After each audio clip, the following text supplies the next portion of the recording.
Well, I mean, obviously Senator Cullerton made some statements today about how he envisions the budget process going forward. And I guess my first reaction to that is, I'm really pleased that we are now talking about cuts, that I think we've changed the dialogue in the State House from how do we borrow more money, how do we raise more revenue, to how much do we cut. So that is definitely a plus and a positive. As you know, we have laid out a plan that at the end of the day makes the tax increase that was passed in the middle of the night temporary. That is our goal, and we're anxious to participate in a discussion that accomplishes that goal in 4 years. Senator, are you basically afraid that if you guys came out with your own cuts, that they may actually just try to throw those up against you in a campaign, and if you had to go too deep, they could argue against you and use that as campaign fodder? Well, first of all, we did come out with cuts, and we were very specific. We're trying to not engage in an overly partisan process, which is, I think, what the Senate President would like to see us get back to. We're saying let's participate in a bipartisan process. That's why we committed to put half the votes on any of these cuts. But you don't accomplish that by having a series of partisan roll calls and then turn around and use them in campaign brochures. That's what's gotten us into this process. It's not productive. We need to be having a discussion. What are they willing to put 15 votes on? You think that that's the idea that, you know, part of the discussion could be had on the House floor where everyone gets a say, but you would rather have negotiations with a more limited participation. So could you talk about that? Sure. I mean, it's very difficult to negotiate with 59 people.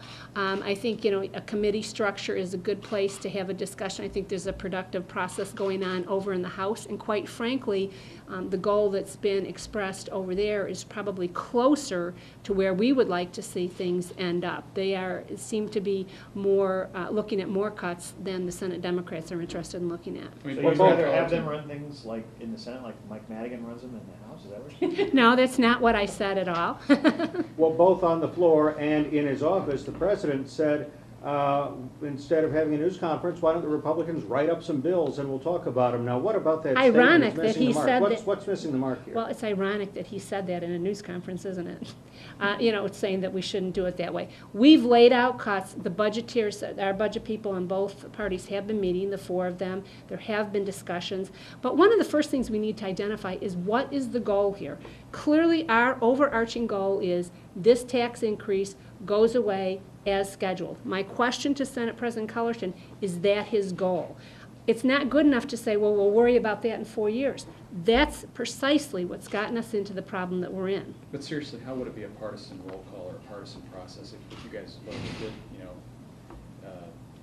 codify or whatever those cuts you have, put them in bill form, and just you'd all vote for them? I mean, No, the gaminess of what would happen, and this is such insider baseball, but an amendment, say on something that's controversial, would go up in a committee, get people to vote, on a partisan basis, yes, no, then you've got a roll call, the amendment fails, and then they say, well, gee, we tried and there weren't the votes, so let's move forward.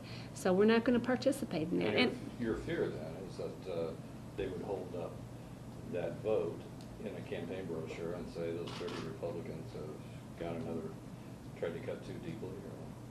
Well, obviously cuts are going to hurt, and we've said that all along. Anybody who is serious about this process knows that. And we are willing to make a good faith and sincere effort to get to the point where where the tax increase is temporary. I still see the president playing games with this, and I'm not interested in doing that. Do you think that their number that they passed through the Senate is too high? Do you think the House's number is the one you should focus on? I think that the revenue number that the Senate Democrats passed is probably a little high. Quite frankly, though, I think what's more critical to this discussion is what is the spending number. Because to the extent the revenue comes in higher, we're all better off for that. And to the extent we keep the spending down, we can use that additional revenue to pay off bills with cash without borrowing. So the more critical piece is the spending number. How does not passing the workers' comp reform affect the rest of your package? I'm sorry, Sid? How does not passing the workers' comp reform last night affect the rest of your package? Well, one of the things that we looked at is to the extent that we can encourage business development here, it helps the revenue side. So that's a disappointment. I'm still hopeful that we will reach a good compromise on workers' comp. We're not done with that issue, but it doesn't really impact the spending piece of things. So how to an average citizen does it really matter if the budget is broken into 40-some different bills and voted out that way, or if it's done just as a broad 2 or 3 or 4 votes, maybe is the way you're talking about? What's the Actually, difference? it doesn't matter one bit to the average citizen how many bills we put it on, but what really matters to the average citizen is where is that budget going? And that's, again, what we haven't heard from the Senate Democrats. Do they envision this tax increase being temporary or not?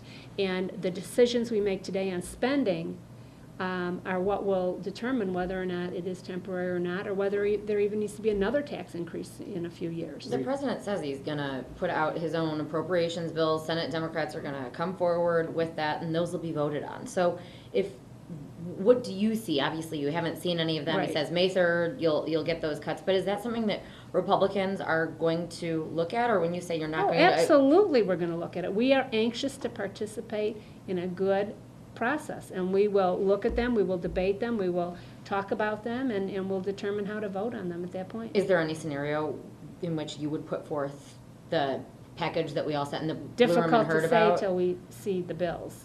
Do people in this building and people around Illinois not fully understand there's going to be more pain? I don't think people fully understand it. I mean, everyone is looking at, knowing that we need cuts, but I'm not sure they're ready for the fact that this is not going to be easy. How do you think that the state should deal with the unpaid bills issue? How do you, they want to borrow still, what is your proposal? I mean, Well, does it our change from- preference is that we spend less, use the difference between the spending and the revenue we have coming in to pay bills down in cash. And under our plan, if we had been able to hit the mark that we talked about, those bills could be brought current within 18 months. And that mark was what, 6 billion? No, we put out a menu of 6.75 billion. In order to have the tax increase go away completely at the end of 4 years, we would need 5 billion. If we got to 4 billion, the tax increase would go away except for 0.75%, which is what the Democrats had planned for.